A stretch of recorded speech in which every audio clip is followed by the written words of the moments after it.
सिवान लोकसभा चुनाव हम लोग जीतेंगे, महागठबंधन के जीत होगी। यहाँ महागठबंधन से बड़ा ताकत कौन है? यहाँ लोकसभा क्षेत्र में 6 सीट है, 6 में 2 भाजपा है, 4 महागठबंधन के विधायक हैं। इतनी बड़ी हमारी यहाँ ताकत है। उम्मीदवार आने दीजिए, उम्मीदवार अभी चुनाव में बहुत समय है। हम लोग निश्चित तौर पर महागठबंधन की यहाँ जीत होगी। और मैं ये भी कह रहा हूँ कि जनता में बेचैनी है कि कौन महागठबंधन का उम्मीदवार आ रहा है। उम्मीदवार आ गए हैं बहुत लोग, उनको लोग नहीं पूछ रहे हैं, केवल इस बात को पूछ रहे हैं कि कौन आएगा, कौन आएगा, माने आएगा कौन महागठबंधन से, इसकी तलाश है। यह बता रहा है कि महागठबंधन के प्रति पूरे सिवान की जनता एकजुट है। आपके पार्टी के पूर्व नेता है रमेश सिंह कुशवाहा की पत्नी है लक्ष्मी जी, एनडीए की तरफ से प्रत्याशी है, तो क्या आप लोग के लिए चुनौती रहेंगी? वो तो पार्टी से गद्दारी करके उसी समय भाग गए। आज के 20 साल पहले वो चले गए, तो उनकी बात हमको क्या कहना है। वो कई दल बदले हुए हैं, जहाँ हैं वहाँ उनके बारे में कुछ कहने की हमको ज़रूरत नहीं है। फिलहाल सिवान में है अम्बेडकर स्मृति पार्क में, और विश्व विभूति भारत रत्न बाबा साहब डॉक्टर भीमराव अम्बेडकर जी का जयंती हर्षोल्लास से मनाया जा रहा है। लेकिन जिलादेव से विधायक है अमरजीत कुशवाहा जी, इनसे हम बात करेंगे। सर बहुत बहुत स्वागत है सर। बहुत बहुत शुक्रिया। आज बाबा साहब दुनिया विश्व विभूति भारत रत्न डॉक्टर भीमराव अम्बेडकर की जयंती है जी। और सबसे पहले इस जयंती के मौके पर मैं उनके चरणों में नमन करता हूँ, उन्हें जन्मदिन की ढेर सारी शुभकामना देता हूँ, बधाइयाँ देता हूँ।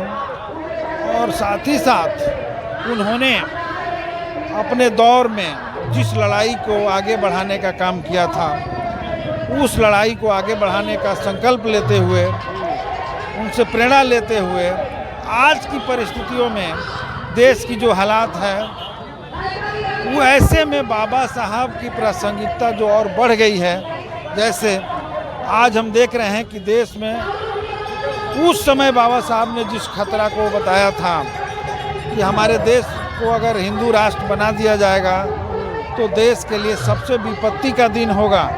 आज कुछ ताकतें ऐसी हैं जो भारत को हिंदू राष्ट्र बनाने पर तुली हुई है, मनुस्मृति को भारत का संविधान बनाने पर तुली हुई है, जिनका नारा है कि 400 पार हमको दीजिए ताकि हम देश के संविधान को बदल दें। भाजपा के नेता तमाम लोग कह रहे हैं कि 400 पार होगा तो संविधान बदल देंगे हम लोग। हाँ, तो भारत के संविधान को बदल देंगे।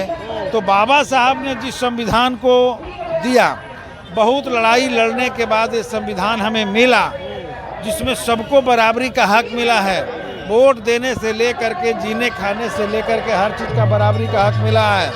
आज भाजपा की कोशिश है कि संविधान को बदल करके मनुस्मृति के आधार पर संविधान की रचना की जाए, जिसमें गैर बराबरी, पितृसत्तात्मक मूल्य रहेगा, जातीय प्रथा रहेंगी, ऊंच नीच रहेगा, छुआछूत रहेगा, पुनः उसको जो है ला करके समाज में कायम किया जाएगा। इस तरह की संविधान भाजपा, श्रेष्ठ कौन होगा, नीच कौन होगा, ये पूरे संविधान इस तरह का बनाने की भाजपा की योजना है।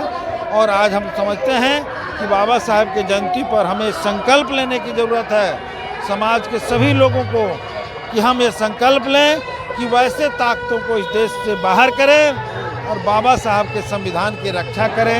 यही आज हमारे लिए सबसे बड़ी बात है। सर चुनावी माहौल है, आप लोगों का क्या तैयारी है सर सिवान लोकसभा में? सिवान लोकसभा चुनाव हम लोग जीतेंगे, महागठबंधन के जीत होगी। यहाँ महागठबंधन से बड़ा ताकत कौन है?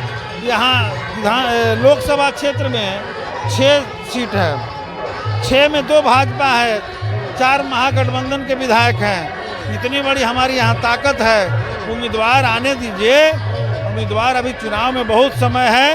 हम लोग निश्चित तौर पर महागठबंधन की यहाँ जीत होगी। और मैं ये भी कह रहा हूँ कि जनता में बेचैनी है कि कौन महागठबंधन का उम्मीदवार आ रहा है। उम्मीदवार आ गए हैं बहुत लोग, उनको लोग नहीं पूछ रहे हैं, केवल इस बात को पूछ रहे हैं कि कौन आएगा, कौन आएगा, माने आएगा कौन महागठबंधन से, इसकी तलाश है। यह बता रहा है कि महागठबंधन के प्रति पूरे सिवान की जनता एकजुट है और महागठबंधन को जिताने के लिए बेचैन है। आप लोगों को टिकट मिला कि नहीं मिला सिवान से? नहीं, ये तो हमारा महागठबंधन है, इंडिया अलायंस है। इस अलायंस में हमें 3 सीट मिला है जहां हम लोग लड़ रहे हैं, माले के लोग। और इस सीट को आरजेडी के खेमा में चला गया है। अब आरजेडी जिसको उम्मीदवार बना करके यहाँ भेजती है, निश्चित तौर पे उसके साथ हम लोग मजबूती के साथ खड़े होंगे, उसको जिताने का काम करेंगे। आपके पार्टी के पूर्व नेता है रमेश सिंह कुशवाहा की पत्नी है लक्ष्मी जी, एनडीए की तरफ से प्रत्याशी हैं, तो क्या आप लोग के लिए चुनौती रहेंगी? वो तो पार्टी से गद्दारी करके उसी समय भाग गए।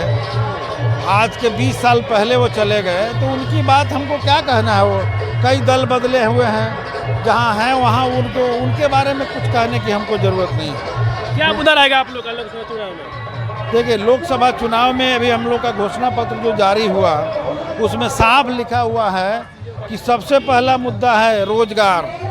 और इंडिया अलायंस का अगर सरकार बनेगी तो 1 करोड़ लोगों को नौकरी दी जाएगी। 17 महीना में आपने देखा 5 लाख नौकरी हमारा महागठबंधन ने बिहार में दिया। 200 यूनिट बिजली फ्री दिया जाएगा, हर गरीबों को 200 यूनिट बिजली फ्री दिया जाएगा। अगर हम लोग की सरकार बनती है तो एक एक जनता के मुद्दे, किसानों के आय को बढ़ाया जाएगा और गरीबों को हक मिलेगा, ज़मीन पर अधिकार मिलेगा, बराबरी का हक मिलेगा। ये सारे मुद्दे हमारे होंगे और इन मुद्दों पर हम जनता के मुद्दों पर चुनाव लड़ रहे हैं। देश में एक शांति का अमन और कायम करने की लड़ाई हम लड़ रहे हैं, वही हमारे मुद्दे होंगे। लास्ट क्वेश्चन लेंगे। हिना साहब और महागठबंधन चल रही है नाराज, उन्होंने ऐलान कर दिया है कि हम निर्दलीय चुनाव लड़ेंगे, तो क्या आप लोग के लिए वो भी रहेगी चुनौती? हिना साहब, चुनाव राजनीतिक लड़ाई है और लोकतंत्र में हर आदमी को लड़ने का अधिकार है। जिसको मर्जी करे वो लड़े, जनता मालिक है, जनता को फैसला करना है। जनता देख रही है कौन किस लिए है, कौन क्या करना चाहता है, किसकी कितनी ताकत है, जनता देख रही है। और जनता जिसको वोट देगी वो जीत करके जाएगा। लड़ने का सब कि महागठबंधन से मुस्लिम वोटर कटेगा इस बार? देखिए, ये सब कहने की ज़रूरत नहीं है। कौन वोटर है, कौन मुस्लिम वोटर है, कौन हिंदू वोटर की बात नहीं है। जिसके पास जनता का मुद्दा होगा, जिसके पास देश के बारे में एक विजन होगा, जो देश को ठीक से चलाएगा। चुनाव 2 ही मुद्दे पर होंगे, एक तरफ इंडिया अलायंस होगा, दूसरे तरफ एनडीए होगा और इन्हीं 2 के बीच युद्ध होगा, इन्हीं 2 के बीच लड़ाई होगी और जनता इसी 2 खेमे में रहेगी। तीसरा का तो मैं नहीं समझता हूँ कि पूरे बिहार में क्या पूरे देश में कोई अस्तित्व इस बार बचेगा। शुरुआत में लगता है लोगों को, इसलिए मैं समझता हूँ कि या तो मोदी को हराओ या नहीं तो इंडिया को जिताओ, ये नारा चलेगा और इसी लड़ाई में जो है हम समझते हैं इंडिया अलायंस की जीत होगी। बहुत बहुत धन्यवाद सर। शुक्रिया, बहुत बहुत शुक्रिया।